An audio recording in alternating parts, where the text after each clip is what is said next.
Welcome back po sa ating YouTube channel. Ako na naman po ito si Dindo Vergara and isa na naman pong brand new house ang ipapakita ko po sa inyo. Nandito po tayo ngayon sa Park Place Village dito sa Imus, Cavite and yung bahay sa ating likuran, brand new po yan, available po sa market. So samahan niyo po ako and tingnan natin kung ano yung itsura niyan sa loob. Excited na po akong ipakita yan sa inyo. So let's go! Alright. Ayan. So, napakaganda ng bahay na i-house tour natin for today. And before tayo mag-start sa ating house tour, kung bago ka sa aking channel, please like and subscribe and hit that notification bell para lagi po kayong updated sa mga ginagawa kong house tour videos. Alright? House specification po tayo. Ang bahay is na-construct po sa 150 square meters of lot area and meron po siyang total developed area na 193.19 square meters. Ayan. Ayan po. Napakaganda talaga. So, gustong-gusto ko yung color combination ng bahay. Ayan po. Oh. So, tara, pasok tayo. And meron po tayong 2-car carport. Ayan po SUV or sedan or van, kasyang-kasya po. Meron tayong pedestrian gate and meron na tayong mga lights na naka-install, may doorbell. Ayan. So ito yung ating pedestrian gate. Okay, pasok tayo. Ayan. And pagpasok natin dito sa ating pedestrian gate, meron tayong makikita na plant box. Ayan po, may pocket garden, ay may plant box. Dito din sa kabilang side. Kung mahilig kayong magtanim ng halaman, tamang-tama po ito. Okay? So ito yung ating carport. Tulad na na-mention ko kanina, SUV, dalawang SUV, walang magiging problema, or van, kayang-kaya. Unahin muna natin yung likod. Alright? So dito sa ating right side ng bahay, dito sa may carport, makikita natin itong ating water tank. So mayroon po siyang kasama na water tank that can accommodate 700 liters of water. Ayan. Ito yung ating magiging service area or laundry area kasi po naka-install na yung ano dito. May mga gripo. Ito dito banda. Ayan po. Ito yung ating magiging laundry area. Electrical socket. Naka-install na. And dito may space for garden din po. Ayan. Maraming space para sa ating pagtatanim. And dito mayroon tayong lababo. Ayan po. May gripo. May electrical socket. Dito sa likod, ito yung ating likod ng bahay. Meron tayong lanay area. Pakita ko muna sa inyo yung taas. Ayun po yung taas. Alright. So dito sa likod, pwede kang mag set up po dito ng table. Dito sa lanay, mag set up ka ng coffee table tuwing umaga or tuwing gabi. Dito ka mag kape. Ayan po. Ayan. So tara sa harap, doon na tayo dumaan sa harap. Alright. So ito yung door natin papunta sa kusina pero dito na tayo dumaan sa harap.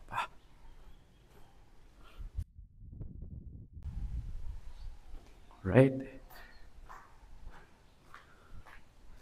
Napaka-presko, aliwalas ng bahay. Ayan, ito yung ating main door. Ayan po, kung mapapansin nyo, napakaganda ng ating door. Color white, solid wood. Ayan po.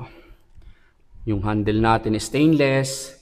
Then, meron tayong digital or, ayan, merong extra layer of protection. So, parang tatlo yung magiging lock niya. Ayan. So, pagpasok dito sa ating main door, so ito yung unang makikita natin. Ayan po. Wow, napakaganda. So dito banda, ito yung ating magiging living area. Ayan po, ipapakita ko muna sa inyo. Ayan po. Dito natin pwedeng ilagay yung ating television set. Ayan po. Andyan na yung meron tayong wall cladding dyan na napakaganda ng design. So ito yung ating dito natin pwedeng ilagay yung ating sofa. Kahit malaking sofa, kayang-kaya. Ayan po. Dito banda sa tapat ng ating sliding door papunta doon sa likod or sa lanay, pwede nating dito ilagay yung ating dining table. 6 to 8 chairs sa dining table, kayang-kaya. Kasi malaki po siya. Ayan po.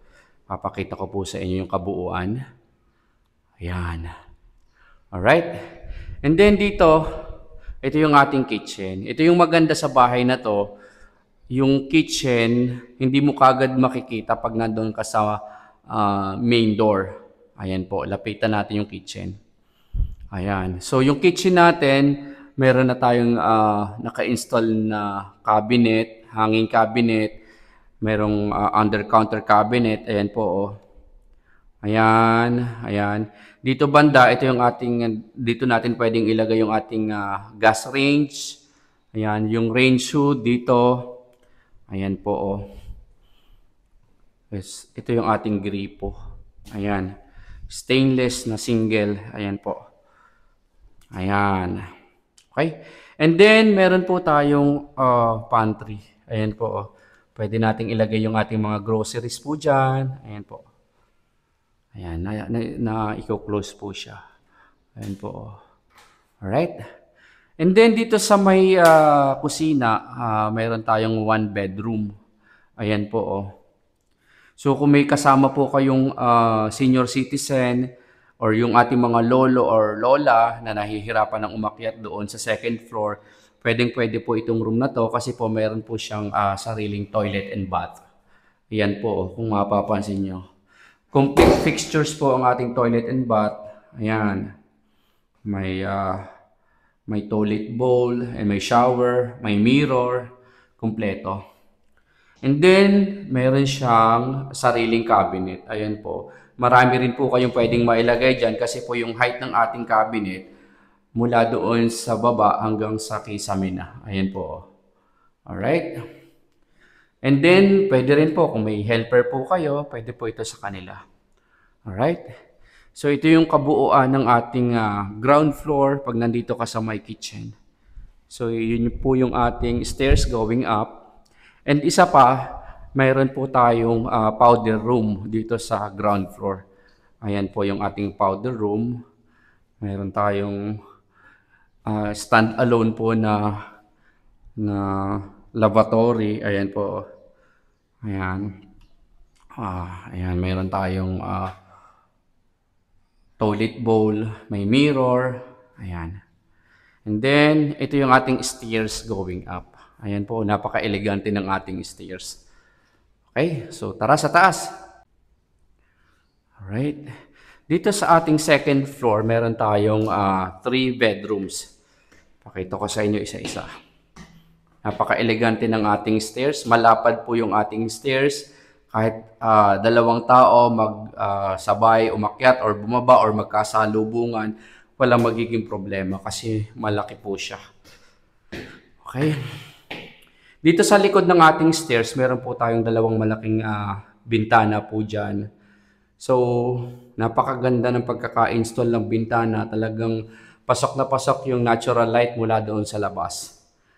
Ayan po. Nabubuksan po yan itong ating bintana. Pero yung taas, fixed window po yan. Ito, nabubuksan din po. Alright?